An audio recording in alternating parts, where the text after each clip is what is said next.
Okay, welcome to Burnham Brothers Jiu Jitsu podcast, episode number. What episode are we in? Five. Yep. Yeah. With myself, Luke, and Cooper. Episode 6, actually. Episode 6, rightio. Yeah. Myself, Luke, and Cooper, and today we've got a special guest with us who is. I'll just give you a brief rundown of her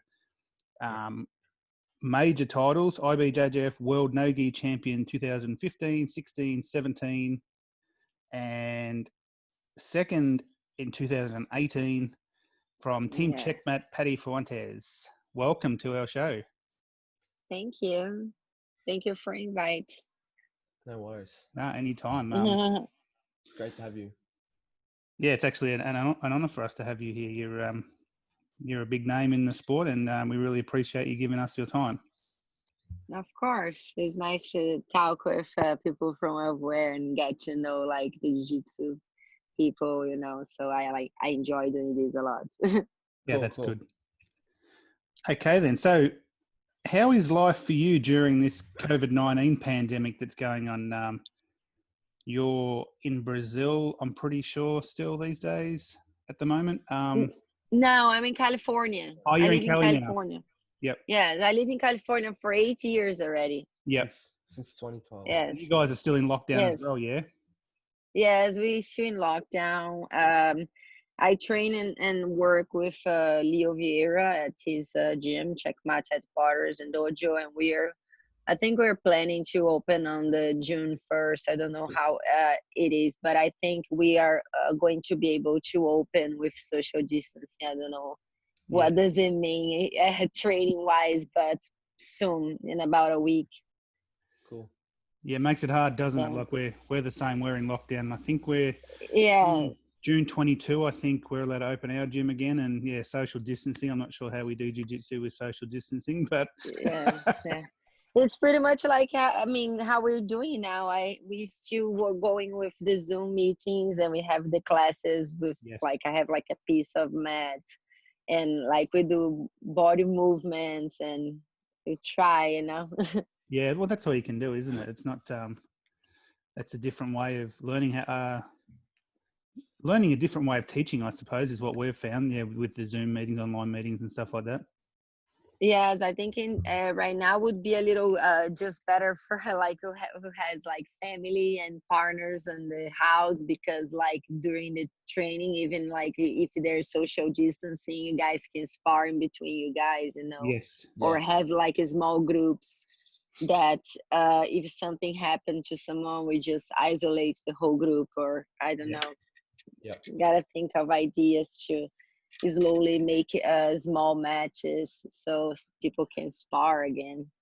Yeah, that's where we've been lucky for ourselves. Like there's four of us that train in the same house, so we've got the mat set up here, and we're still That's been rolling. great. So it's been good. That's great.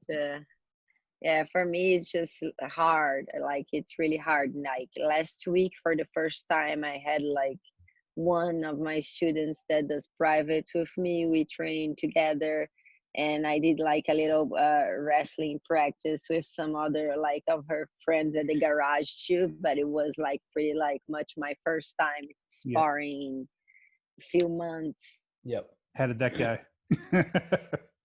Man, I haven't done wrestling even longer, and the girls were like, it was just like folk style, so it was just so hard for me. So stiff, and my neck was so hurting the day after. Like, oh my god, so out of like pace for wrestling right now. But jiu-jitsu was a little easier. When I spar jiu-jitsu, it's just like a lot of power, but I mean, that's what I do. Yeah, I think with like jiu-jitsu, you can control the pace a lot more yourself. Not only because we do jiu-jitsu, but wrestling's a lot more high pace and intense, and it can be tiring so quickly. So like, yes, and if you're out of shape, you start to like get stiff, and then the other person just feels you even more when you're tired. So it's worse for you if you like try stop sometimes, because they start to like feel that and just going all mistakes and get your. I mean, I know wrestling is. When I do jiu-jitsu, like after a break or whatever, I always come back. I'm more of like a open guard passer, like pretty fast, but sometimes I'm not as fit, so I'll come back and pressure pass instead, or like hold more just to save. With the Gitu, is easier, I think. Yeah, for sure. I didn't know gi just because I was training wrestling. I didn't have a gi, but Yep. All good. How was life growing up in Brazil for you? Enjoyable? Yes, it was enjoyable. Things are like just very different. Like, I was a younger sister. I had 2 older brothers, you know, and I was a ballerina. That's what I actually did growing up, because my grandma, she did ballet her whole life, and so I had like this how to say membership free with like a ballet school, and they're like, you know, because of my grandma, and so I did it for a long time, and so I wanted like to do something different, like than the girls that I grew up with and all the ballet environment. And my brother took me to Jiu Jitsu, and then I started training when I was like 15 years old, and I just loved it at first. Like the first day I walked to the gym, I walked to the gym forever, like I go now. Yes, it didn't have like a break or anything. And then I competed when I was 3 months and a half. I won my first tournament, and then I lost my second, lost my third for the same girl. Anyways, but it was hard back on the time, because there's not a lot of there's a lot of jiu-jitsu in Brazil, but there's not a lot of females in jiu-jitsu, especially professionally. Yep. And like before, like not right when I started, but like maybe a few years before, 5 max 10 years before I started doing jiu-jitsu, like it was very like bad seen because media tried to like put jiu-jitsu really bad, you know. Oh, okay. So like every time there are like fights on like nightclubs or things, they would say, oh, jiu-jitsu fighters, and they would like put on the news things like that. So jiu-jitsu was, for who didn't know and didn't understand, was a little like bad associated in my state for a while, you know, because of these episodes that the fighters, or they would say that the people that are fighting on the streets would be jiu-jitsu fighters, you know. But actually I didn't experience any of this. But anyways, I had a hard time like growing into this sport and like convincing like people that I could do it professionally, or that jiu-jitsu could like help me in my life for like as a career. And it started not just like a hard time competing, but actually with my family, because I used to be a ballerina, so it's really hard for my mom to accept that I was fighting. She didn't see it as really good, you know. So I need to put this shit up. She didn't see it really good, so I had to fight a little bit for that, you know. Yeah, I was actually gonna ask you that about, because I knew you were doing ballet for like 15 years, and I was curious about like whether your parents would be supportive, because it's a big thing to leave a sport after doing it for so long. Yes, I had like hard time with my mom, not my dad at all, but more my mom, and accepting it. And I had like I had to go work, and she wouldn't let me have my gi home, because she would hide it from me, you know. So yeah, so I only had like one gi, and I would like leave it on the rooftop of the gym I trained.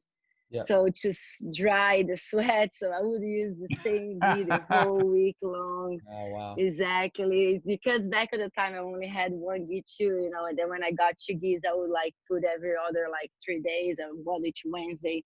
But I had to like hide my gis and or take it with me wherever I'll go, so she wouldn't like hide it from me. That's crazy. Wow. That's crazy, yeah. Understandable, Now she's okay especially with it. back in those days. Like it would have been hard for a mum. Yes, yeah, it's not like yeah, she used to like have a lot of like all the stereotypes. Oh, I try to get to your gym, but it smells so bad. They can't even walk through the door. How do you even like it? You know, little things like that. But my dad is always being supportive, and my brothers, they took me to jiu-jitsu, so like was by the other side, I had like support too. I can't complain, you know. Uh-huh. Like my father would go to watch me compete, and I mean, and when I first came to America to compete, my dad like kind of helped me out getting the tickets. So it's not like all bad side of it. Yeah. How long was it before you started to kick your brother's butt? Oh, it was fast. It was fast because I was younger and I had more time to train and just to dedicate. So my brother is not a black belt still. He's a purple belt now. And my other brother is even still white belt. So yes, it was quick. I should try. But he's good now. He's a purple belt. So he's learned a lot, my brother, you know. Yep. So it's hard because he knows I can handle this, so he doesn't feel bad of like doing power stuff with me. Yeah. So it's hard for me to beat him up, but I think I still can do it. I don't know. I haven't trained him in so long because he's in Brazil. Yeah. Did many of your like, I know like some people who come from different sports, like attributes from that sport carry over to jiu-jitsu? So did ballet at all help your jiu-jitsu, like maybe like flexibility or anything like that? I feel like with a few things, like one thing is like in ballet, everything you do to one side, you gotta do to the other side. So when I was a beginner in jiu-jitsu, I had like that OCD with it. So everything I did to one side, I did to the other side, even when everything was so hard. So now I don't have such a hard time doing positions to both sides because I've always used to it, you know. And I'm left-handed too, but I don't ride goofy, but I fight southpaw. I don't know. It's just like I do things for both sides a lot, and I think that's ballet has always forced me to it. And I think flexibility too, and the knowing your body, you know, like the parts and timing. Because of the dancing, you learn a lot of timing. I think it helped a lot more than I thought it would when I joined jiu-jitsu. I didn't really I didn't even know. I thought it was some kind of a taekwondo or something. I like taekwondo. But because I saw at the Olympics. But my brothers say, no, I'll take you to jiu-jitsu. It's fine. You're gonna like. There's a girl over there. She's a blue belt. So there was someone at the gym already to help me, and so that's how I end up joining jiu-jitsu, you know. Oh, nice. That's good. I was wondering, so you won your first, I believe, world title as a brown belt in 2015. Yes. How did it feel? Because 2013 you got bronze, 2014 you got silver. How did it feel finally getting gold? Yeah, it was good. I felt like, I did it step by step. I fought 3 worlds of brown belts, one step at a time. But, you know, I felt that on the year before, on 2014, I was really frustrated because I felt that I was so ready to win. And I have this video, it's on YouTube, if you guys take a look. Is one fight I had like the finals with Rikako, I watched the that Japanese last night. girl. Yes, and I was fighting her and I was feeling so good, like, you know, and a huge dude came and he fell right on top of me through my back. Like, boom. And that moment I kind of lost the fight over there. Like my heart started to race, my mouth, like I felt like my pressure down. I felt like crying, you know. So I lost my whole concentration. It was horrible. Like terrible, yeah. Oh, I don't even like to remember. Oh, don't get upset. I'm sorry. No, because I remember the feeling, you know, and it was really bad. And there's like nothing nobody could do about it. It was just an accident. And like I lost it. So I couldn't focus anymore. So I needed another year to go there and have it done. So it was like I couldn't wait no more, 2015 I trained so hard. Like I had my family over here, my brother, my sister-in-law, they came all the way up from Brazil because like they knew like since the 2014 that thing, it was just like nobody's fault, but it happened. It happened. And it's sorry that I cry. It's just like it's just a moment, It's because I feel the moment, It's just like someone hits from behind, It's just like it's terrible that you like. It's terrible to see you crying, but it's amazing in the same aspect that you still have so much feeling and passion for that fight when you lost. That just shows how much you love what you do. Yes, it's amazing. Yes, and how much I felt ready for that too. Like during the fight, it was on the beginning. But when like it's your day and you're doing everything good. I remember in the fights before, the girl were kicking my face by accident and my mouth was already bleeding. It was just like a crazy day, a lot of emotions. And I think that day I was like, now I cannot lose another finals, And then 2015 it happened my way, and it happened like some weird stuff too. The referee stopped the time and then he put me on the middle, and then he didn't start the time. And then they say that my advantage that I made in the finals, that the in the end of the match, was after the time was gone. If the referee didn't, I mean, anyways, I won the fight, but they still were trying to take it away from me. I was like, okay. Then in the finals, I'm like, I gotta finish this fight, man. Then I could be able to finish. I did a bow and arrow. And then I got the title. It was like, okay. Then I got my black belt. It was almost like washing my soul. And that was it. That would have been a pretty cool moment, getting your black belt up on the podium. Yes, it was. It was like a crazy day. And then 2015 was a crazy year. So you went on to win Nogi Worlds as well. Yeah, it's right after, on my birthday. In November. Back on the time the tournament used to be in November, it was right on my birthday. It was on November 8th. My birthday was on the 9th. Yeah. So I that was a surprise. I wasn't like on that pressure on myself to win, because it was my first time doing it as a black belt, and it was a surprise that I got it. So it was a great moment too. Yeah, that was another question we had, was did you feel pressure going into that comp as your first at black belt and coming off a win at Gi Worlds, not as a black but as a brown, still your first big one at black? I didn't feel pressure, no, because I was new on the black belt, so I was like really not pressure at all to win, especially because I didn't win Nogi Worlds in color belts. I made it third in finals a couple of times, but I didn't win. So I was just like really just learning, like excited that I was a black belt for sure, but not like in feeling any kind of pressure. I feel pressure on the following years. I did, but not on the first. Yeah.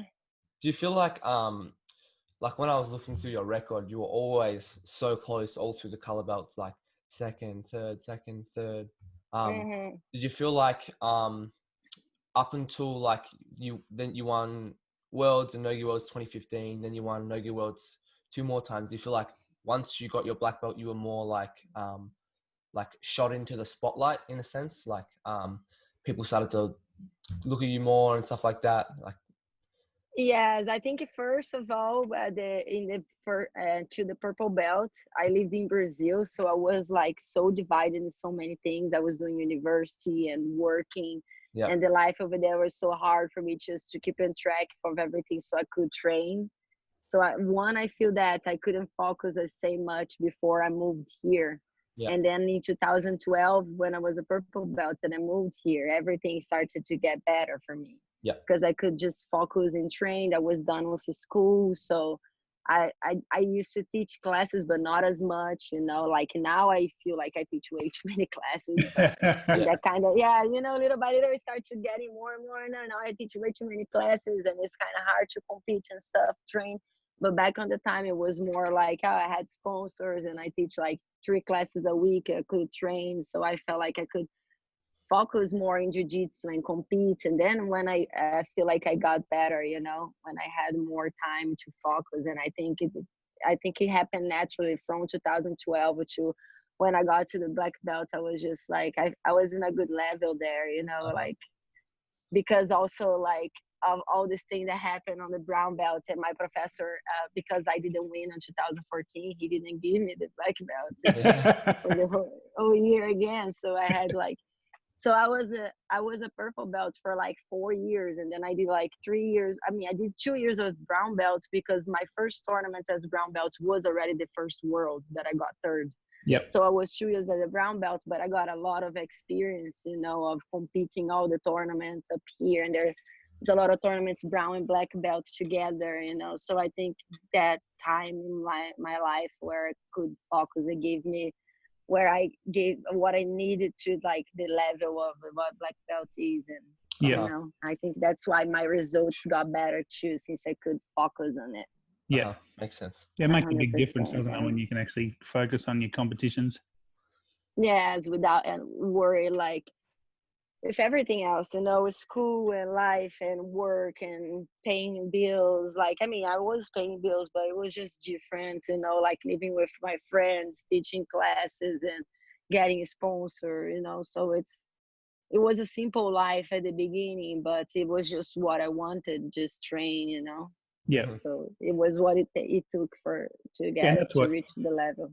We know what that's like ourselves, or not me, but Cooper's 19, a brown belt, and he competes in America a lot. He doesn't normally live here. Just while he's in lockdown, he's here. He normally trains in Melbourne. But he's the same, trying to make money to pay bills while he can still train hard and win that world title. And he gets. I think that's where it's not easy. No. Yeah. And then I think that's what happened when I was here for a while. I could focus and get like minimal bills as possible, and I could focus and train. And then I made it got to the title shoot that I wanted. Now I had to go back to work hard, and now I got a lot of bills to pay too. Not a lot of time to train, a lot of classes to teach. Yeah. But I do jiu-jitsu all day long. I can't complain about it, you know? Yeah, that's a good point. Yeah. So your major titles are predominantly Nogi titles, but talking to you, it doesn't seem like you'd consider yourself like a Nogi athlete. You're probably both. Is that a correct assumption, or? What, to say that I'm a Nogi fighter? Yeah, would you consider yourself a Nogi fighter, or would you consider yourself both, or? Both, yes, both because I do train gi every day, and indeed every day, always every day. Since I started, I didn't really train Nogi much until I was moved back here at 2012. I did in Brazil like once a week. I competed like maybe twice. I did wrestling back on the time there, but like freestyle a little bit, but also not a lot, you know. So it was the only Nogi I did was more wrestling than jiu-jitsu, you know. Yeah. And when I moved here, I started doing these jiu-jitsu tournaments and these submission only. And I think they had a lot of these tournaments here in California, you know, like 4 fights or 3 fights and no submission only. Or back on the time, they would go for long minutes. They wouldn't stop it or just let it go. And I did fought a bunch of these tournaments when I was a purple belt, like in high schools and stuff. So I got a lot of like experience, you know.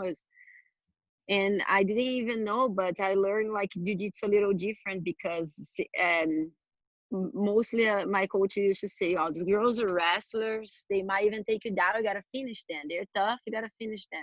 So every time I start training jiu-jitsu, I was looking so much for submissions. Yep. Instead, like the positions of jiu-jitsu itself, more like a catch wrestling or something. Yeah, okay. And these submissions only tournaments helped me my jiu-jitsu no-gi to be very aggressive, you know. So when I end up fighting the BJJF tournaments, all these tournaments, these 3 world titles, I finished all the fights, like all of them. That's so good. it was, yeah, it helped me, you know. With the gear, I have a harder time doing it. I love the gi, you know, like I really, hello. Yeah. Hey, Yeah, I really love the gi, but it's just not as simple for me. I just don't know how to explain. You know, I can't even tell. Maybe I like gi better than no gi, but I just can't perform as good as I can no gi for some reason. You remind me a lot. You remind me a lot of Cooper here, because he loves the gi, but I always tell him he does so much better in no gi because he's so quick. But he just loves the gi. Yes.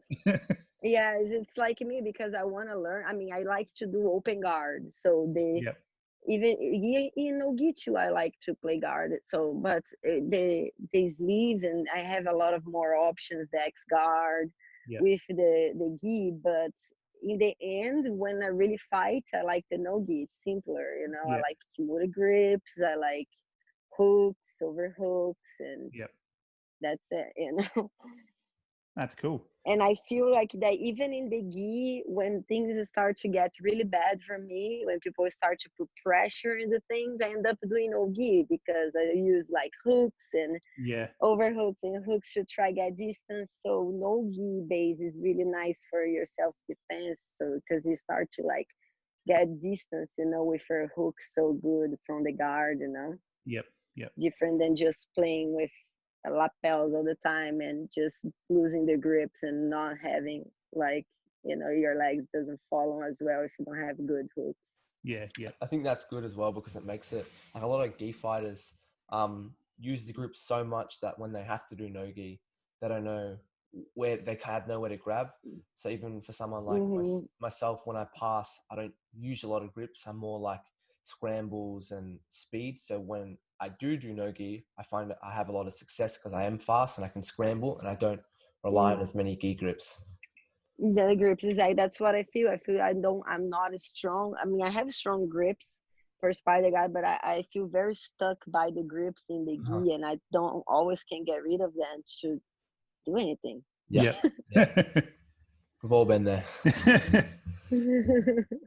How do you see women's jiu-jitsu placed at the moment? Like, do you think it gets enough exposure, or could promoters be doing more for that side of the sport, or what's your thoughts?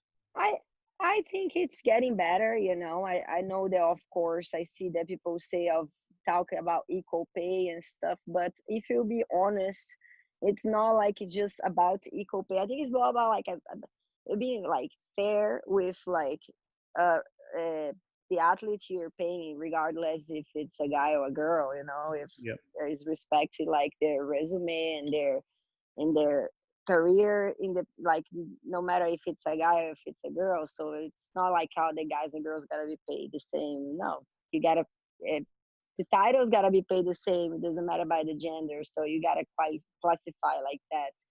But I feel like the female jiu-jitsu is getting more exposure, more and more. Of course, we start as low, purple, brown, black, then brown and black. I remember that the back of the time, the girls wouldn't have like only the mats on the time. They would like run our mats on the side, and only the guys would be 1-by-1 matches. And now all the female matches are 1-by-1 in IBJJF. And I mean, in ADCC, I've heard that we might get another division for the females, 3 instead 2. That would be really good because that's actually the only tournament that has like a very big difference. It's like 60. Crazy. Yeah, it's a huge difference. Yes, yeah. So it's not very well divided, you know. So maybe I think that when they create 3rd division, I don't know where it's gonna fit, but it's gonna make it easier for everybody. That, and yes, I mean, I feel a lot of the girls are fighting and getting sponsors. I think it's happening, you know. little by little, and yes, I don't think I can complain. I mean, I think we had worse times, and it's just about time, and it's happening. For sure. Yeah, for sure. And I think like jiu-jitsu is one of those sports where the male and female, their fights are exactly the same. The time, the rule set, everything's the same. So you're right, the pace should be exactly the same. And to be honest, a lot of the times I'd prefer to watch black belt women because I find them more technical. They use more technique. Not as strong and not like very competitive. And they're normally exciting matches to watch. Mm-hmm. So yeah, that's good. So another question then would be for yourself. A lot of people would consider you a sex symbol of Brazilian Jiu-Jitsu. How does that sit with you? I don't care. I mean, I think that's a good thing. If it like whatever, if that's what people think, it's fine. I don't really feel bothered about it at all. Yep. And I of course I use it in my favor, you know. Yeah, for sure. And yes, but I feel like as long as I am respecting, you know, me on the mat, my time on the mat, that was something I've always done, like since like day one, because like being, especially in the beginning, being a girl on the mat is not something that's easy. Not because I feel like the guys would not respect me or anything like that, because I've always felt respect. But I always felt too that like the guys always like go to the mats and complain about their girlfriends or their wives and talk about things. And I felt like, if I was there, that wouldn't be the same. Yes. So for like this whole time, I tried to be as less like of a female symbol on the mat as I could, not because of anything just sexual, but more in a comfortable way for everything, you know? Yeah. So I've always did it very well, and I feel like in jiu-jitsu it happens naturally. Girls fit very well in the classes now, and I mean I feel like the other girl that does jiu-jitsu kind of knows a lot about guys and stuff, because I mean we are around all the time. It's kind of we're the sisters and stuff, but if I use it like in my favor when it's around other things that's not jiu-jitsu, and I don't have no problem with it. I think it's a compliment, not like something that would be weighed negatively for me, you know. No, and I think that's correct, because like you said, as long as they respect the Pati on the mat, as well as you know your looks, and then it's fair. But if they're just comparing one thing and not the other, that's not fair. So I think it's exactly right the way you put it. And I try it. I take care of myself in a way that I'll never cross this line, you know? Yeah. How would you sell jiu-jitsu to women to try and get them to the mat? Because I think, like, since we've had a gym, I always say to people, parents that came in with their kids, I say, if I had a daughter, it would be the first thing that she does is jiu-jitsu. How would you try and sell it to girls to get more girls? I feel like that jiu-jitsu is good for girls first, because it gives like the self-defense part is not even just about like protecting yourself all in a rape situation, but but it's more about like imposing yourself in any situation, you know. Like if you learn how to protect yourself and you feel yourself, you're not gonna feel like scared of, or when you're in a situation, not just like in a rape situation, but every situation, you know. And I like competition personally, because I feel like competition too helps you like in your life, in testing, in getting jobs, and in winning, you know, learning how to get frustrated and keep it going. So I feel like jiu-jitsu, like every other sport, especially jiu-jitsu, is good for girls for that, because they start to feel themselves and feel the confidence come from themselves. So not just because the way they look, or because daddy says, oh, you're so pretty, you're a princess, because that's why we hear you're beautiful, you're so pretty, you're this and that. No, and also, and I'm capable, also I can do this myself also, you know. It's going to be hard, but I will figure it out, things like that, you know. That I think that with fight you learn a lot, because there's sometimes in fights there's nothing you can tell, you gotta go through it. You gotta cry, you gotta get hurt. As a kid, you have to go through it, you know, and the girls too, because I mean, anyways, by being a girl, I feel like it. We don't hear much of that. Instead, like we hear a lot how we're pretty, how Yeah. you're the princess, and so we grow up based on looks, you know. Yep. And then it matters, but of course it matters, but it's not everything, you know. Yeah, 100%. Sure. Yeah. Like when I say it matters, like when you're growing up, especially, you know, like, and you don't want to like. I feel like when you're able to fight, you're able to just be like deal now with the things and go come back and not giving up. At least not giving up. Maybe you're not gonna like not feel it, but maybe, you know, Yeah. you can go back at it and overcome, you know. Yeah, for sure. Yeah, it's all about that self-confidence. Yes, all of that. Plus it's not just like by itself, but by school and like I say, tests and winning in life, you know. Yeah, awesome. Who was your jiu-jitsu idol, or is your jiu-jitsu idol, and why? Oh, that's a bunch. Yeah. So when yes, because they're different times, you know, you go and it kind of changes a little bit. Well, it's always being Leo Vieira, that he's my teacher right now, but even before he's being my professor, because I used to train in Rio with his brother, so I used to see him like the god of jiu-jitsu, you know, like the person I can't get close. He's there, I'm here, you know, like so he was like not even human for me, like, you know. And him, and when I was a white belt, I used to watch a lot of like YouTube highlights from like Leticia Ribeiro, and then from Kira Gracie, and then I met Michelle Nicolini, that she's a Checkmat too, so started training for her and learn a lot of things from her, seeing her traveling, teaching seminars. She was one of the first girls to do all this stuff. And I could like see that, so I was like, okay, this girl, I trained for her, like she's a great friend of me, but I always had her as an idol.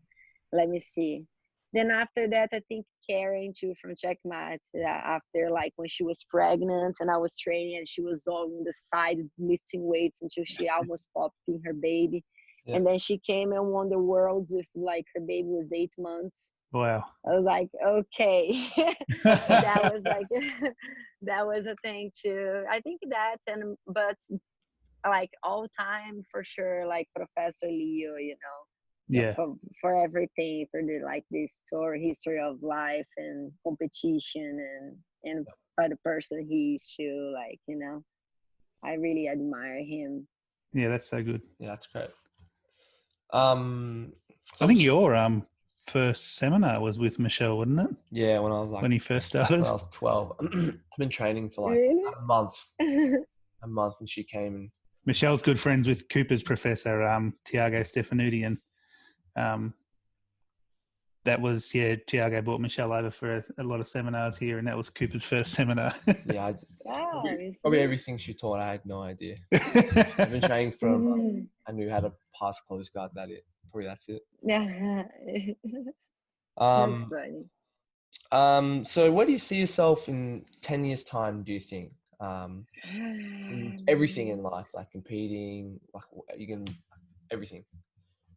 I don't know. I want to compete for like I really want to do the ADCC next year, and then after that I want to do like less of all the fights, do some fights, but not to fight so much, you know, like every open or every tournament, anything like. And I want to focus, I don't know, in open my gyms and maybe have a family, maybe have kids in a couple of years. I don't know. And I don't know, 10 years, probably that with my students. I have a lot of students that like are competitors, you know, like I have like a girl that's a black belt. She's not really a competitor, but I have like purple belts, blue belts, don't bark, purple belts, blue belts, and and kids too, you know, a lot of teenagers. They're like really like, so I want to build like my little group of students, have them competing for me and bringing my name, that will be the satisfaction for me, since I won't be competing so much. Will be like to be with them and coaching, Yeah. doing the job, but in other like sections, since I mean 10 years I'll be turning 40. Yeah. So I might not be like competing in adults world, I don't know, but I don't think so. I'll be probably enjoying them doing it. Yeah. Makes sense. Yeah, I was wondering about if you would want to compete ADCC, because obviously you're 3-time Nogi World Champion, you're Fight to Win strawweight champion Nogi. Yes. ADCC is like the last Nogi title. Yes, I want it so bad. I want it so bad. I'm going to Brazil to do the tryouts whenever the tryouts is happening. Yeah. I'm going for Brazil. I'm having the tryouts. I'll do whatever it takes. And I think I fit the tournament so well, especially now when the new division, because my titles are so little weights, 115, it's low. Comparing with their lowest division is almost 10 kilos over what I weigh to my title. So I'm excited, I really want to do this. And yes, if I win this ADCC, I think I throw a party. I don't know. I'll fly you guys over. Yep. We'll be there. Yes. 2021, I really want to do that. It's my main focus. That's why I'm training wrestling with, like I told you, that I went to train wrestling with the girls. Yeah. Like everything I'm doing right now is already focused for the ADCC that's gonna happen. Yeah, 2021. Seems like even since the start you've been doing wrestling. Like seems like the competition would be perfect fit for you, being like a dominantly submission wrestling tournament. So could be perfect for you. I need to get faster on my feet first. Yeah. After last weekend, I realized I'm not. And then after that, yes, get to the style. The ADCC is gonna be. I can't wait. It's this last year, 2020. No, 2019. I was hurt. I hurt my knee. AEBI 2018. Yep. I hurt my knee 1 week before Nogi Worlds 2018. So when I fought Nogi Worlds in 2018, my LCL was part there. Yeah. Wow. And you still came second. Yes. But I got in second too, because I gotta be honest, because I was the champion the last 2 years. I got in an easy side of the bracket. Yep. So I didn't really have to fight a lot of matches to get to the finals. Yeah. But yes, I had, and also I had 1 day to rest for finals. Finals is the other day, but my knee was really bad. Yeah, I gotta be honest.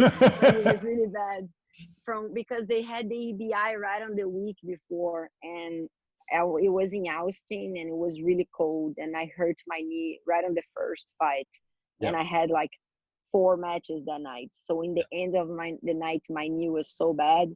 But I was not going to compete Nogi Worlds, but I got so good in the brackets. I got my professor said, don't do it. But I saw the brackets. I was like, I have to at least try make third. I'm going to try make third. And then I make it finals. And then I was like, okay, I'm going to fight finals. And it happened good for me, Yeah, that's awesome. Yeah, and then after that, my knees haven't been good. I hurt my knee twice, and I couldn't compete ADCC in 2019, even if so I didn't do any tryouts. I didn't have any attempts of getting invites of anything, because I knew I would not be able to fight, Yep. Yeah. But 2021, I'm up to do it. Awesome. All righty, we're nearly done. We've just got our fast 5 questions and then one after that. So, so we'll start with favorite submission. Armbar and toe holds, and as chokes I like it, or rear naked chokes or bone arrows. Yeah, nice. Do you have a favorite movie? I don't know. Favorite movie? Not really. Not really. No, that's all right. Gi or no gi? I think we've Both. Both. Yep. Yes. Favorite food? Huh? Favorite food? My favorite food, I think it's pasta, some kind of like lasagna, things with Yep. carbs. Nice. Yeah, nice. Yeah, pasta or I like also mashed potatoes with steak. Yum. I like it. Yeah, I like a steak and potatoes or carbs like pasta. I like food. Yep. Like food. Do you have a favorite drink? Can be anything, alcoholic, non-alcoholic, whatever. I tell you everything I like. It's not a lot of things I like for drink. Water, black coffee, Coke Zero. Yep. And if I ever drink alcohol, usually vodka soda. Yep. If ever I do, or if it's like super hot, I would drink a beer, a cold beer. But I don't really like alcohol. What about when you win the ADCC next year? No, then I will shots and tequila. No, yeah, that's gonna be an exceptional day. But I think like it's water and coffee, and when I go bed, like I wait the whole day to drink like a Coke Zero, like drink. And yes, it's really good. It is. Our last question is, tell us something people would be surprised to learn about Pati Fuentes. People would be surprised to learn.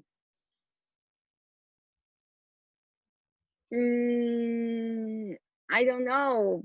I don't know what people don't know about me. Can be anything. What have you been hiding away from people for 20 years? I don't know. I'm a journalist. A lot of people don't know. Yes. Wow. Yes, I'm a ballerina. I'm a journalist. Let me see something. Ballerina was something I didn't know until I started doing some research on you. Yeah. Yes. And I don't know that people would be surprised about me. I don't know. That's all right. Ballerina and journalist is good. Yeah, I didn't know journalist. Yes, a journalist. I don't know. I like I don't know. I like my dog. That's what everybody knows that one. Yes, we know you love your dog. Yeah. That's good. Yes, I don't think I have a lot of secrets, That's good. Well, that's it for the us. ID. So okay. We'd I hope that you guys enjoyed it. Yeah, we did. We'd just like to say thank you for giving us your time. It's that means a lot to us because it is out of your personal time, and it's been great meeting you. And hopefully one day, if you come down to Australia, we'd love to get you to our gym for a seminar or something. I would love to go. I've never been in Australia, so. Yeah, if you ever do want to come, let me know. I can try and help you set up seminars and stuff. I'm sure we could sell them. I would love to go. I mean, anytime, whenever this pandemic thing go down, and I don't know when it's summer for you guys or what time is best that you feel like people like to do seminars. I don't know if people like summer or winter or whatever for Jiu-Jitsu. We can do something cool. Yeah, for sure. Well, I might keep in contact with you and organise something for next year, hopefully once this craziness is over.